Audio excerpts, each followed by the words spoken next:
Hi guys, welcome back. So today I'm going to do another video regarding the Necromancer CI Aura Stacker, but this round it will be the second version, the updated version. And yeah, so there are a lot of changes in this Ultimatum League, and due to that, my previous CI Aura Stacker build is actually invalid. So I'm here to present you the updated and also the upgraded version of the CI Aura Stacker build, and also this is just a theory crafting build that I'm working towards.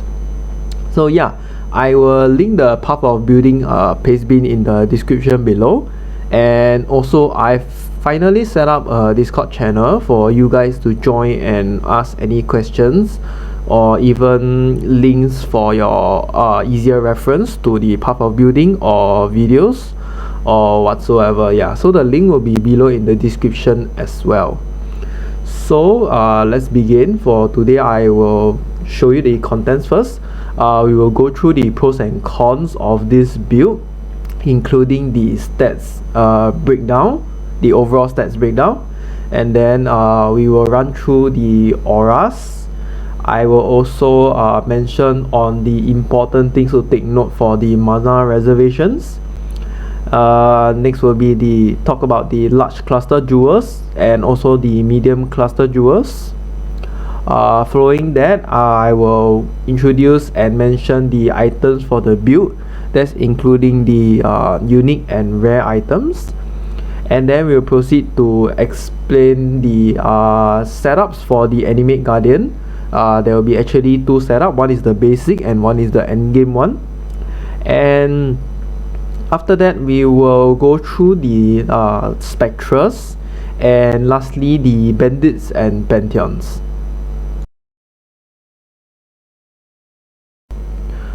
Okay guys, so now I'll be talking about the pros of this Aura Stacker build. So for the pros, I'm actually going to mention the notables or more or less the advantages of this build.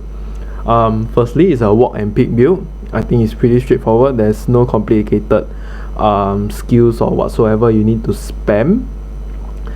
Second, we'll be running 14 auras. Yeah, we finally are running 14 auras instead of 13. I've managed to squeeze in the last one. Thirdly, there is actually no special corrupted jewels needed, so there is no special implicit modifiers that you need on your jewels. Fourth, there are no complicated mods to craft for the rare items. This will not be some mirror tier items or whatsoever. It's actually just fairly straightforward. Fifth, the minions are actually extremely tanky with all the armors, the extra armors that's given physical reductions, your evasion, spell and attack dodge chance. And this build is actually very party friendly, supportive build. So like if you are playing with your friends, I'm pretty sure they will just invite you every single minute because the auras is just very awesome. It works almost like an aura bot, almost. And lastly, this build has many defensive layers, so it is very tanky. Okay, and so for the cons, it actually cannot run physical reflect maps, and it also can't do Uber Azeri, definitely. Actually, honestly, on this build, I'm not sure if it can do Uber Azeri, but I am assuming that it cannot because of the flame blast. It will probably just one shot your minions or something like that. And this is definitely not for solo self-found and hardcore. I think probably even give you like 1 week, you can't even farm finish the primordial stones. So yeah, this is a no-go. It has actually a lot of complex mana reservations to take note, so even if you missed a single one, you will not be able to run all 14 auras.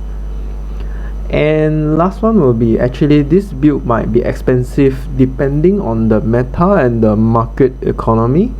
So yeah, it can actually range from around 50x to 100x. Yeah, so it is just roughly estimated around there. Okay, so for the stats breakdown, per golem we are dealing 7.5 million DPS. So in short, actually we are doing a total million DPS, and this is only per golem, so I have not included the damage of the zombie, Spectres, and Animate Guardian as well, which I don't even think it will be extremely significant. So yeah, and we have a minimum of 4.4k energy shield. This depends on your rare items of energy shield as well. So technically we will have 6.6k effective life with the bone armor, because bone armor gives you about 2.2k life. Yep.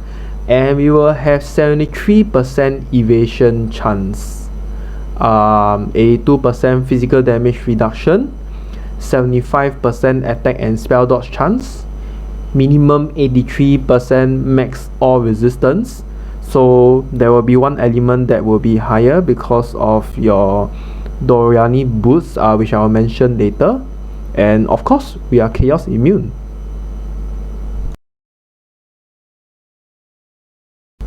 So okay, I'm here to show you all the 14 auras that we'll be running. So first, it will be precision. This is for your crit chance and multiplier. Please keep this at level 1. Only increase the level if you have sufficient mana in your mana pool, like somehow you manage to get more mana or more bench crafting mana on your rare items, then sure, you are able to increase this level by all means, but there is actually a mana ceiling that you need to keep to use your skills such as your flame dash or convocation. So yeah, at the meantime, please keep this at level 1. Next will be Dread Banner. Dread Banner, it definitely must be a divergent Dread Banner. So this is for impale, and the divergent is to reach 100% impale chance. Next will be the Purity of Ice for your cold resist, Purity of Fire for fire resist, and Purity of Lightning for your lightning resistance, and this applies to your minions as well.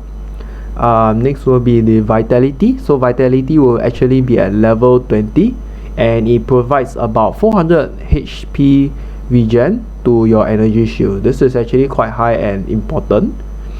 Next will be Clarity. For Clarity, we only want to keep it at level 5. It is more than sufficient mana regen for yourself and the Spectres. It has actually around 70 mana regen if I remember correctly. So yeah, that is actually quite a lot considering it is only at level 5. And next will be Veil Haste for the attack speed and movement speed, and the Veil skill actually provides the dodge also. And Veil Grace for the attack and spell dodge. Veil Discipline for more energy shield. Pride, so it deals more physical damage and it increases over time as the monsters stay near you. Aspect of the Avian, chance to deal double damage and 10% movement speed for all your minions. And finally, we actually included the Flesh and Stone. It deals more damage, or you can change to Descent Stance to take less damage if you feel you are not able to tank through some of the maps or bosses. And the last will be Determination for more armor to you and minions for physical damage reduction as well.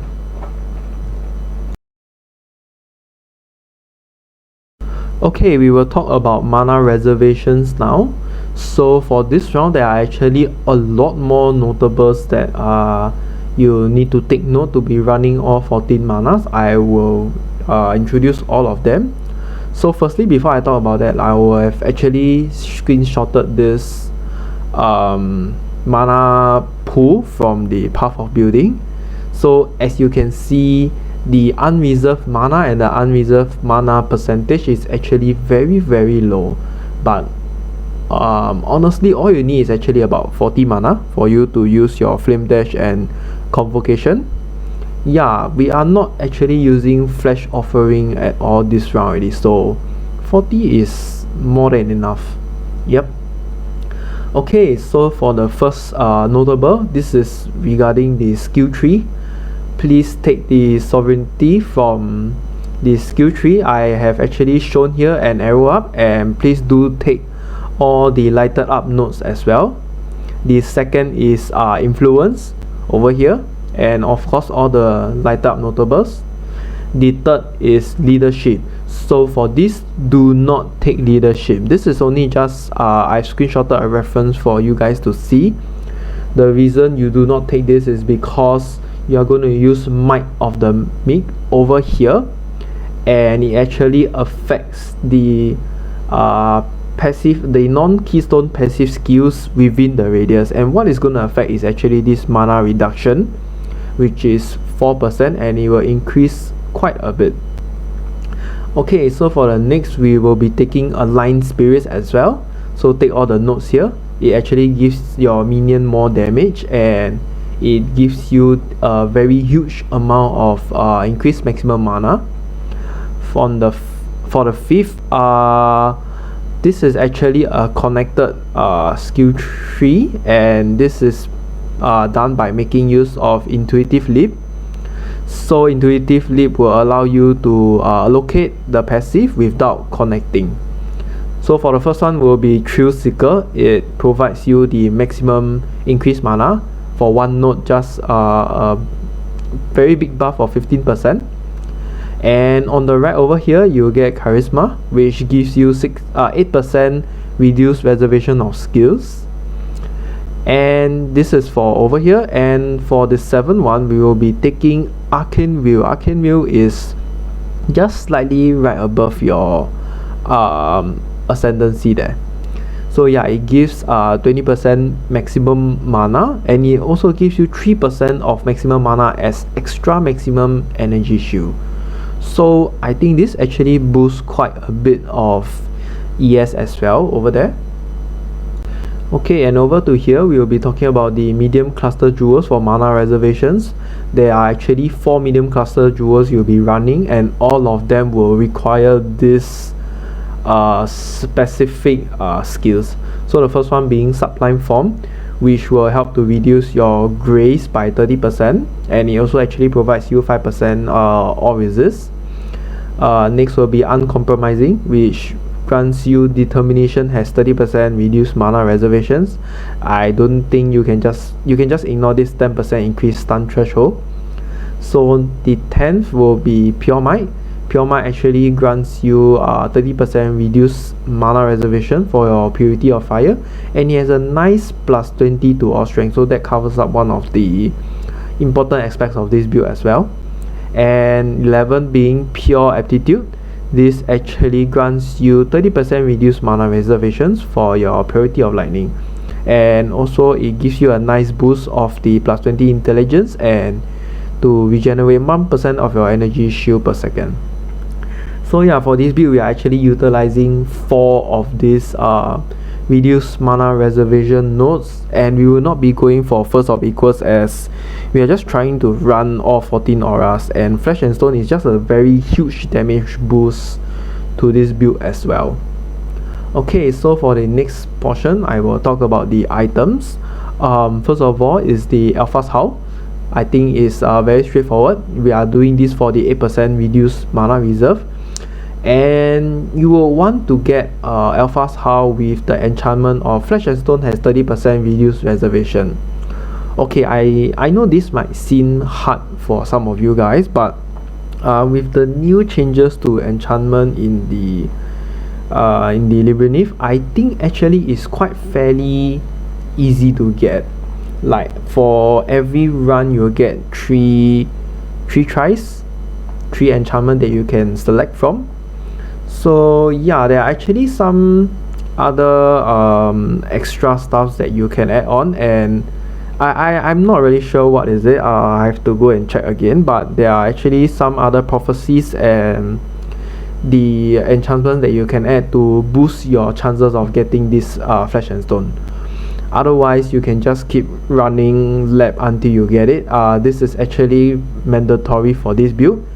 It cannot be any other reduced reservation, because Flesh and Stone actually has the highest amount of reduced mana in the whole entire pool.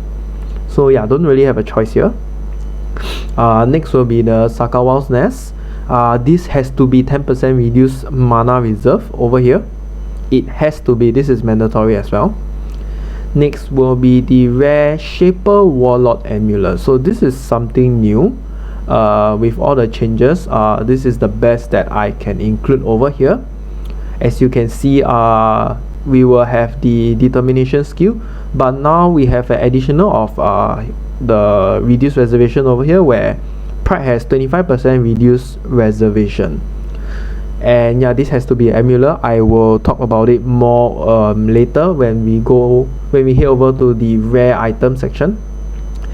And you have to allocate champion of the cost over here, as it provides the 4% reduced mana reserve, as over here you can see. Okay, so moving along, the next item you will require is a Ghastly Eye Jewel, and it needs to have a mana prefix on it with a minimum of tier 2, a maximum mana stats of tier 2, or just any of tier 3. So basically you need a minimum of 30. I think this is just a safe spot for your mana reservation skills to work. And the next will be, you have to bench craft a mana prefix on any of the rare item.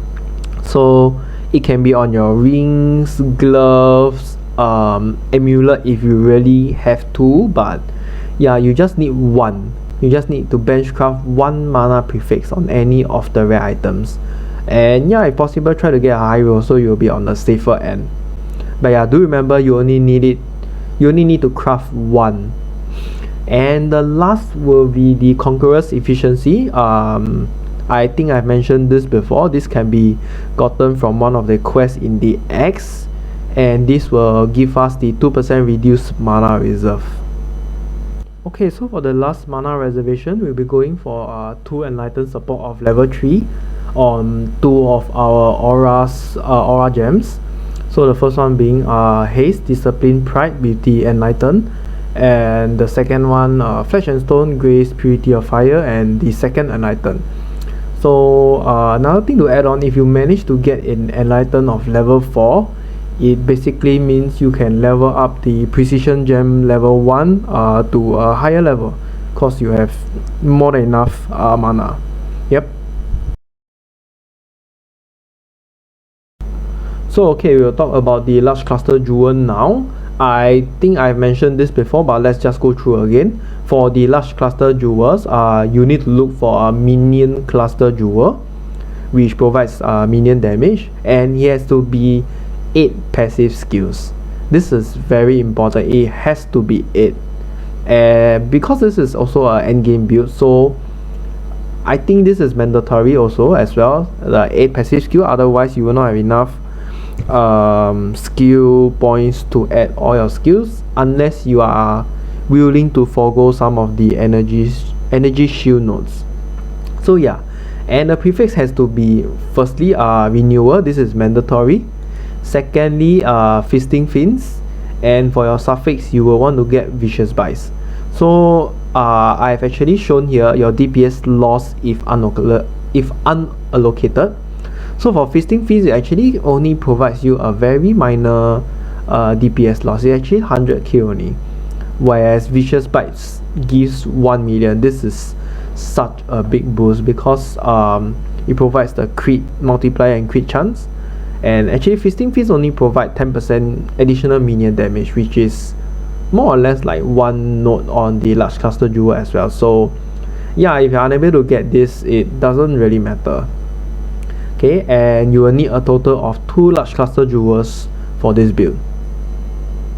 Moving along with the medium cluster jewels, you will need to look for the aura cluster jewels, and it has to add a minimum of 6 passive skills. Okay, and the prefix, you will need to have replenishing presence. This is mandatory. Actually, in fact, all of them are also mandatory at this point of time. Sorry. And so yeah, the next one, I think I mentioned this previously, you need to have Sublime Form for Grace, Uncompromising for Determination, Pure Might for Purity and Fire, Pure Aptitude for Purity of Lightning, and for the suffix, just get anything. Yeah, it's not there's no mandatory thing that needs to be allocated here. So yeah, you will need a total of 4 medium cluster jewels. Of course, each jewel will need to have replenishing presence plus any of the 1, 2, 3, 4 the nodes here as mentioned above. Yep. Okay, next up we will showcase the items, the unique items that are running for this build. So first one, the cold iron point, you need 2 of it. I think this is a no-brainer. It just gives you tons of damage boost, literally +6 to all physical spell skill gens because you are running 2. Second, we will need the Alpha's Howl. I think I mentioned this earlier, so I'm not going through this. The Sakawa's Nest, I also mentioned earlier, but there is an additional thing you need to take note, that it has to be at least 70 to all attribute. This is quite important because otherwise you will not have enough attribute to run your skill gems or your armors or whatsoever, and that might be a problem because you will need to find other rare items to pump the strength or dex. And for the boots, we will be running Doryani's Delusion. This has to be energy shield type boots, and it can actually have any purity skills, just mix and match. So if you are using lightning, then you can you follow the power of building, but if you are using purity of ice or fire, then just replace accordingly with the power of building. It should not have any issue. And next up, we will be using the Rumi's Concoction for the armor boost and the chance to block spell and attack damage.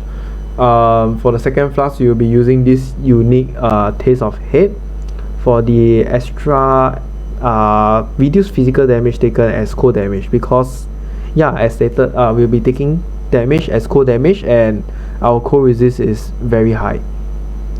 So the jewels, we'll be using the usual one, the Primordial Might, Harmony, Eminence and Anima Stone. I think this is the basic of this build.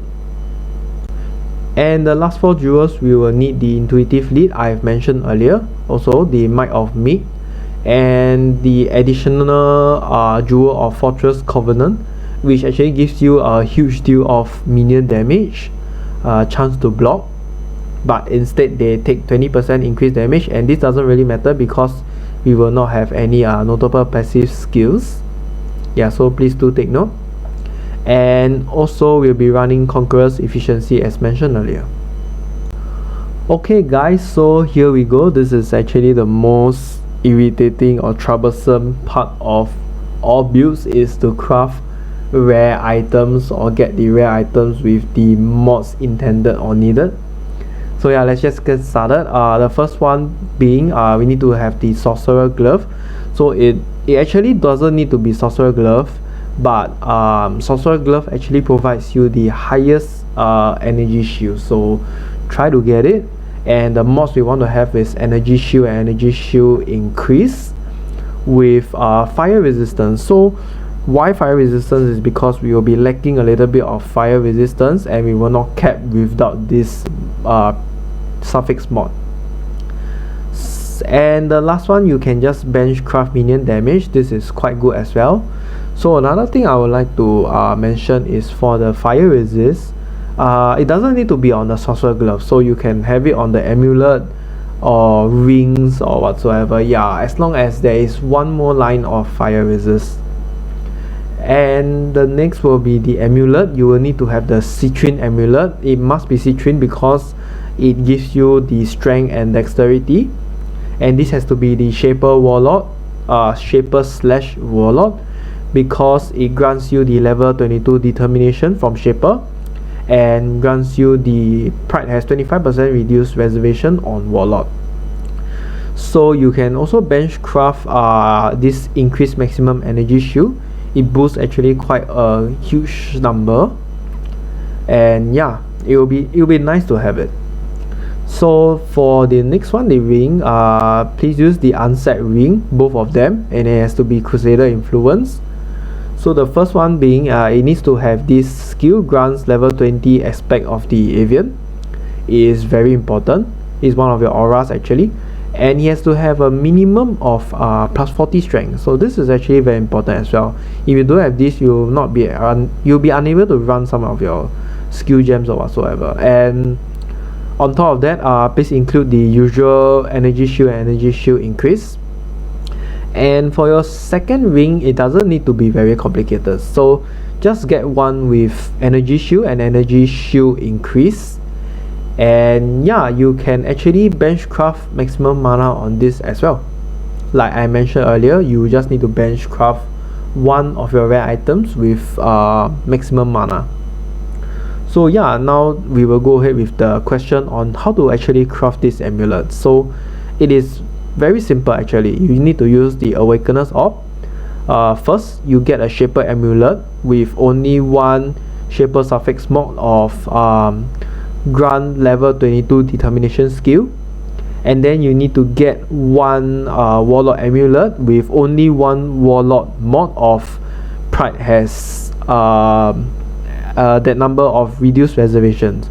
So a little bit of slight error here. This is not suffix mod, it has to be only one mod, one of the influence mod. So one Shaper mod only and one Warlord mod, and at least one of them needs to be the Citrine amulet, because the final result of the combination has to be Citrine.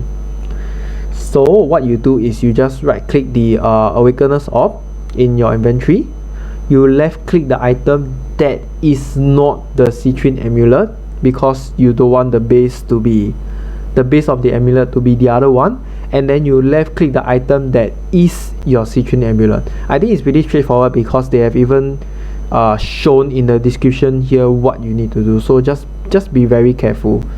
And the most important thing you need to be careful is, like I mentioned earlier, you only need to have one Shaper mod and one Warlord mod of these two skills. So the last one is, as I mentioned, you can actually bench craft this increased maximum energy shield. It actually gives you quite a lot, and only if you happen to have an open prefix slot. Well, not everybody has a very nice craft, right? So see your luck then. Okay, and the last item will be the Ghastly Eye Jewel. You need to have energy shield on the jewel. You need to have maximum mana as well. Like I mentioned earlier, you need to have a max stats of a tier 2 or at least tier 1. Yep. So the last one, just get any one of the minion damage mod that is not elemental damage. Yeah, just any physical minion damage mod, or it can even be attack speed. I think that works quite fine as well. And please do remember to get 2 of these Ghastly Eye Jewel, as your belt is able to socket 2 of them.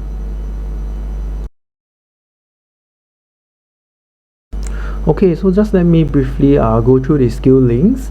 So for the body armor, we will be using the Carrion Golem, the Impale, Multi-Strike, Brutality, melee physical damage, and minion damage. So I opt to go for the Impale. It's pretty obvious to hit the 100% cap chance of the Impale, and this allows us to deal massive damage with the Impale as it continuously stacks up the damage. And for the helmet, we will be using the Haste, Discipline, Pride, and Enlighten, as mentioned earlier, and this gotta be in the Alpha's Howl as it increased the socket, the level of socketed gems. So for the glove, we'll be using Red Zombie, Spectre, Animate Guardian, and Mid Shield. You just want all of these to be very tanky so that they don't die too fast, or at least they have enough defenses to regen back their HP. So for the boots, we'll be going for the second aura, the Flesh and Stone, Grace, Purity of Fire, and the Enlighten again. Yeah, this will ensure us that we have enough mana to run all 14 auras.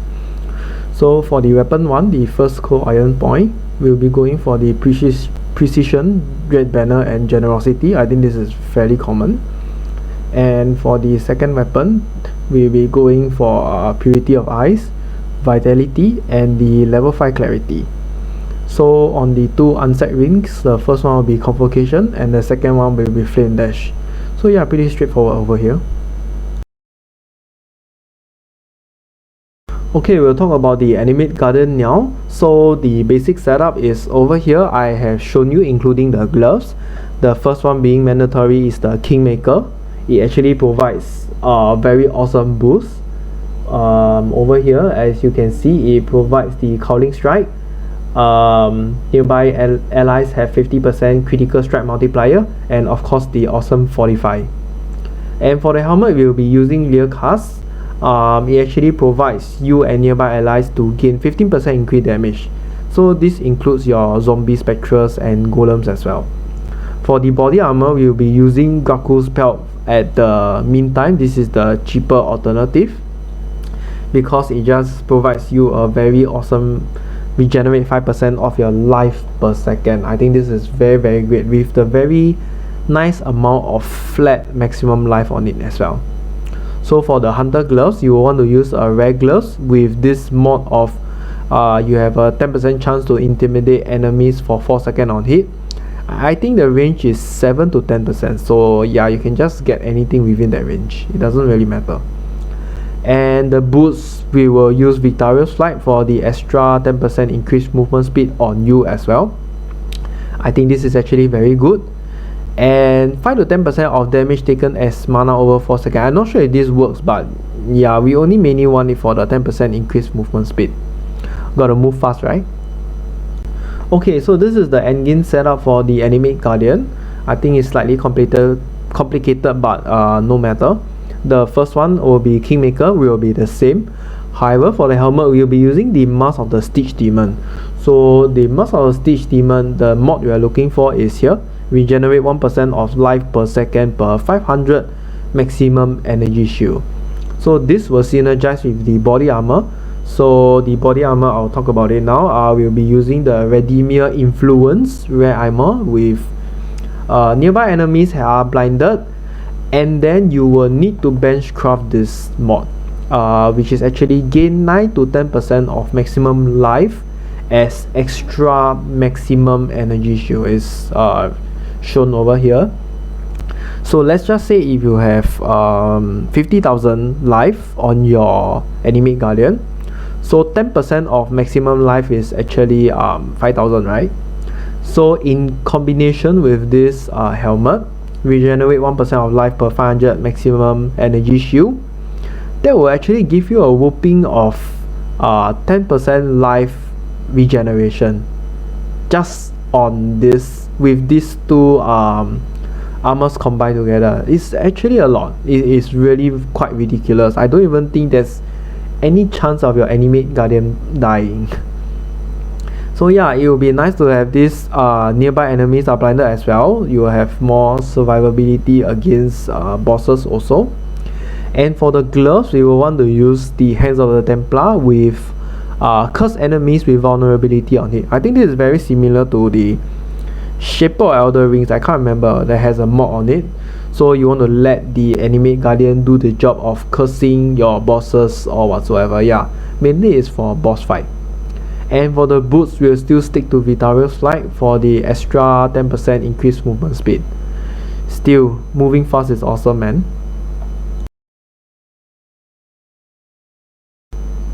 Okay, so for the Spectres, we'll be raising one Carnage Chieftain, which provides frenzy charges, one Host Chieftain, which provides power charges. You can find both of this in X7 Riverways. For the Host Chieftain, I don't have a picture, so it's actually the same silhouette as the Carnage Chieftain, but I'm not sure. It's probably about black or grey in color. I can't really remember, but yeah, it's around there. And if possible, get the Day of Two from Tool's Bridge or Tool's Domain. So what this does is actually it provides Snow Cloak to allies. I think not many people know this, but Snow Cloak provides additional attack and spell dodge chance to allies, as shown over here. So it will actually cast a vortex. I'm not sure, I don't remember the radius of it, but it's actually quite a fair depth of radius. Yeah, and it actually provides everybody within that vortex the less damage and dodge chance. Okay, and lastly, the Bandits and Pantheon. For the Bandits, just kill all of them. The 2 passive points is too important. And for the Pantheon, I will use Soul of Solaris because Usually if you die to the boss mechanics instead of dying in maps. So yeah, unless you are really familiar with boss mechanics, you can pick Soul of Lunaris. And the second one, I will pick the Soul of Grufku. It just provides small physical damage reduction. So unless you want to AFK in maps or boss fights, you can just pick up the Soul of Tukohama instead of it. Yeah.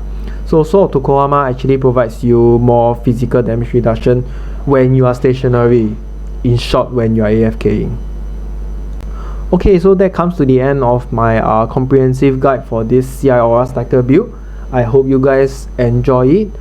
Of course, do remember to like and subscribe if you want to see more video contents.